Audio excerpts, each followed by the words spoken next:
ஓடி போகும். உன் மீது கொண்ட காதல் உயிரையும் தாண்டி வாழும். சொன்னதெல்லாம் இனி நடக்குமா? நடக்கும் நடக்கும் நான் கூட சொல்கிறேன்.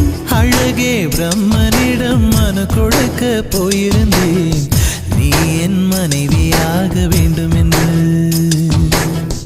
ஆண்டு பல காத்திருக்க வேண்டும் என்று அவன் சொன்னான், ஆயுள் வரை காத்திருப்பேன் என்று நானும் சொல்லி வந்தேன்.